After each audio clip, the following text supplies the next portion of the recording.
Nah, kemudian dalam periode 10 sampai 23 Agustus, tren konfirmasi harian menunjukkan kecenderungan turun, mobilitas yang di level 4 juga turun, walaupun mobilitasnya masih ada yang range-nya masih di bawah 10%, namun ada beberapa yang juga turun tajam, dan kita lihat bahwa situasinya mulai melandai.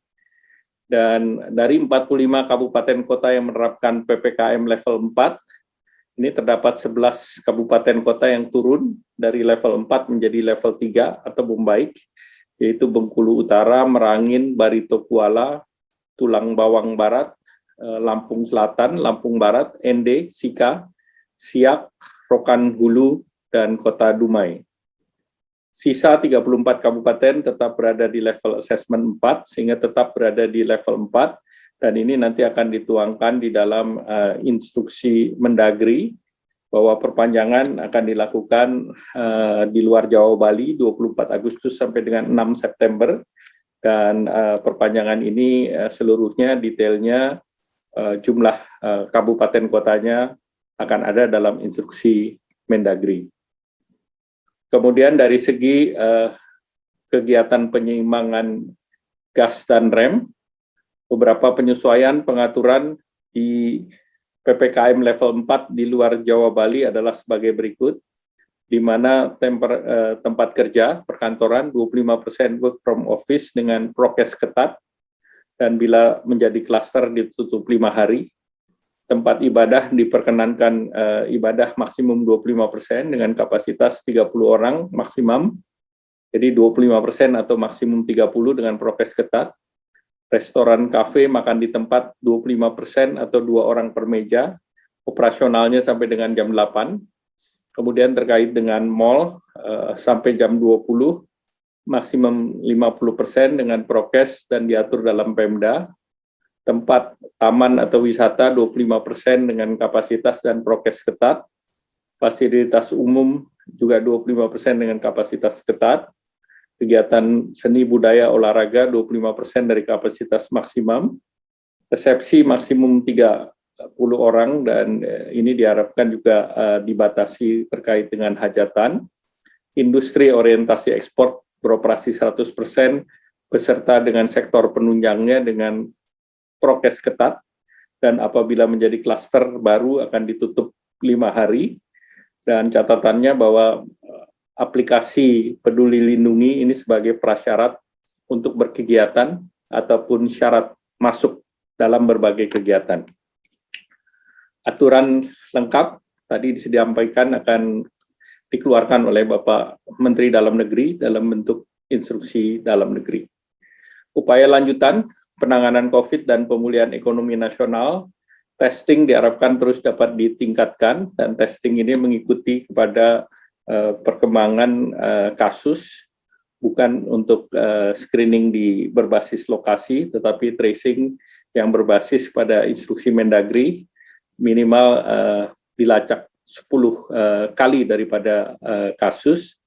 Kemudian penegakan prokes menggunakan masker, kemudian percepatan target vaksinasi di daerah dan secara nasional dan di daerah ditargetkan agar di masing-masing wilayah dapat mencapai sesuai dengan kapasitas nasional.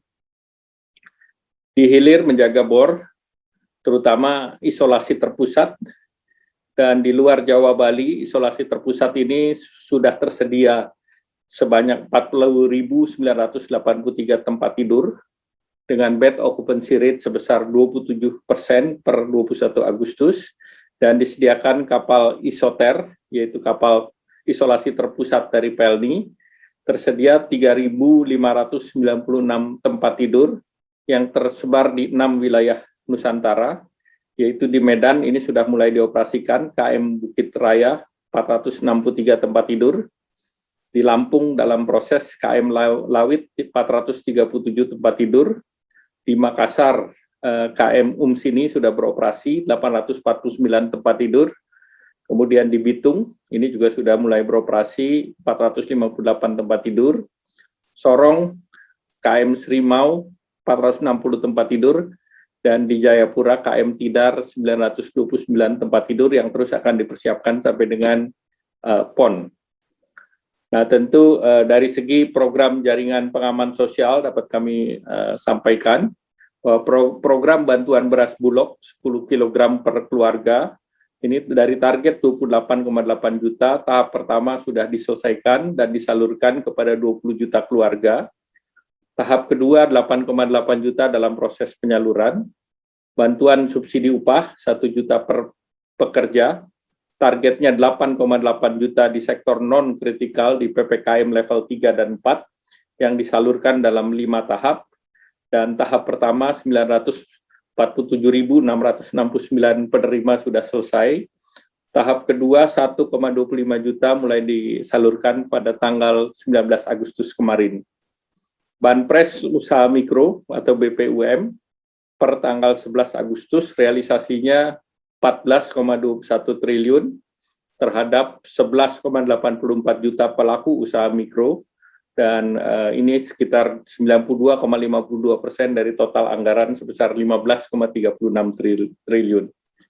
Kemudian kartu prakerja sudah dibuka gelombang ke-18 yang mendaftar sejumlah 3.181.661, yang eligible sebesar 2.038.300, dan yang diterima sebanyak 800.000 orang, dan ini pendaftaran terakhir kemarin pada tanggal 19 Agustus dan tinggal menunggu penetapan. Jadi kalau kita lihat kartu prakerja ini dari batch pertama sampai 18 itu yang berminat pendaftarnya sudah 67,6 juta, dan di semester pertama 2021 ini penerimanya adalah 2.772.880 orang, dan semester kedua ini dimulai dengan batch 18 dan ditargetkan untuk 3,1 juta dan mendapatkan tambahan anggaran sebanyak 1,2 triliun. Demikian Pak Menko Marinvest, kami kembalikan.